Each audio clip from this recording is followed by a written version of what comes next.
Being confident, godly self-confidence.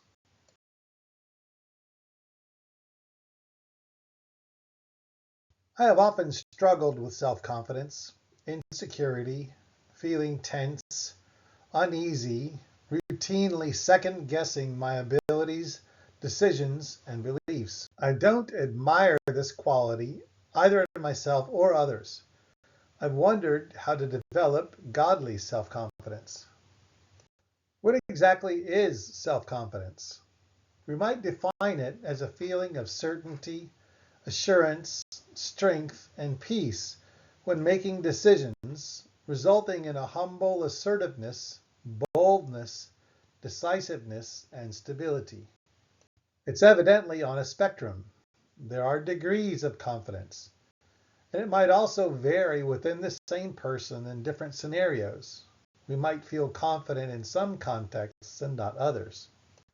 If we look for godly examples and mentors, we should first meditate on the ultimate embodiment of self-confidence, Jesus Christ.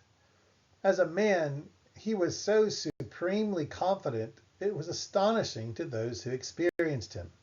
Matthew 7:28 and 29. The opposite of self-confidence is evidently unbelief, fear, and doubt. Fear of failure, fear of man, wanting to please others, Galatians 1:10, fear of being mocked, persecuted, disrespected, or excluded from relationships, 1 John 4:18. This is ultimately grounded in mistrust of God, Isaiah 26:3.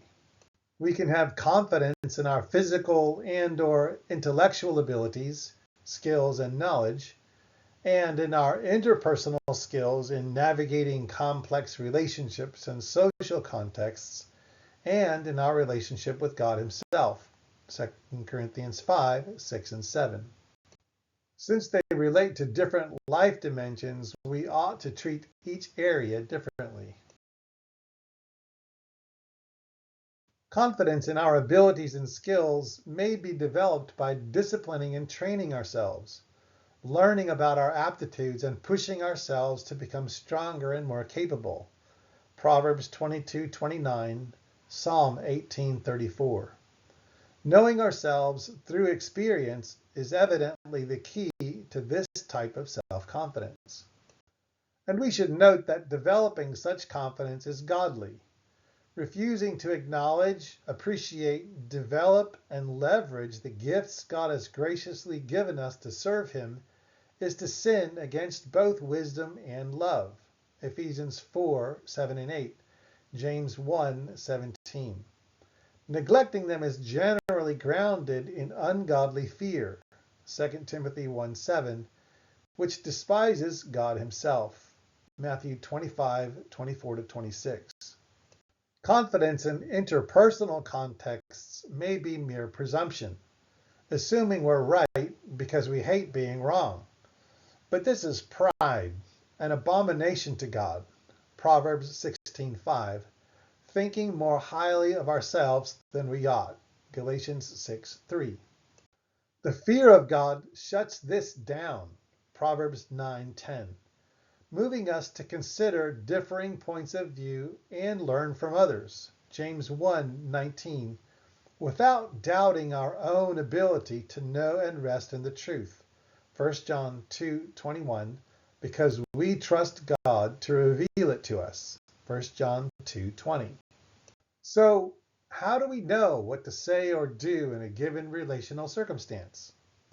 If we cannot control how others will respond, and we can't, and we're not to be primarily concerned with what others think of us, 1 Corinthians 4:3, or to assume we're right by default, 1 Corinthians 8:2, how then can we be confident we're doing, saying the right thing at the right time in the right way? It must come down to motive. The fact is, when we're serving others in love and wisdom, rather than in foolishness and selfishness, we fulfill the ultimate moral law, Romans 13:10. Second guessing this is to sin against the highest good. If we're aligned with love, and thus aligned with God himself, 1 John 4:8, what is there to be afraid of, regardless of the outcome? 1 John 4:18. Even if we miss the mark on occasion, at least it isn't moral failure. It's a growth opportunity. It's nothing to fear because we're building on a solid foundation. Matthew 7:24 and 25. Christ-like confidence is thus grounded in proving what is that good and acceptable and perfect will of God, Romans 12:2, and then doing God's will, prayerfully trusting he will manage the outcome as he wills, Philippians 4:6 and 7. It is trusting God is at work in us, Philippians 2:13, that he's empowering us, 2 Corinthians 3:4 and 5, and that he will continue to do so, Philippians 1:6. How then do we know whether we're walking in wisdom and love? We must be observant, studying ourselves, noticing our motives, how we're feeling and thinking, and what we're ultimately pursuing. Through healthy introspection, we keep asking God to search us and know us, revealing the deepest places of our inner selves to us, exposing all which is not wisdom and love. Psalm 139:23 and 24. Trusting him to heal us, 2 Timothy 2:25 and 26, and give us more wisdom, James 1:5, and love, Philippians 1:9.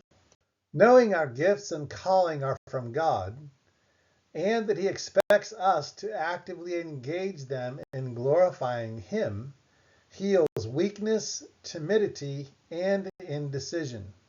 We are reminded that our worthiness isn't self-earned, but received from God, 1 Corinthians 4:7, and that we are secure in him, Revelation 1:5 and 6, freeing us to accept ourselves, Ephesians 1:6, and satisfying our need for validation and affirmation, 1 Thessalonians 2:4.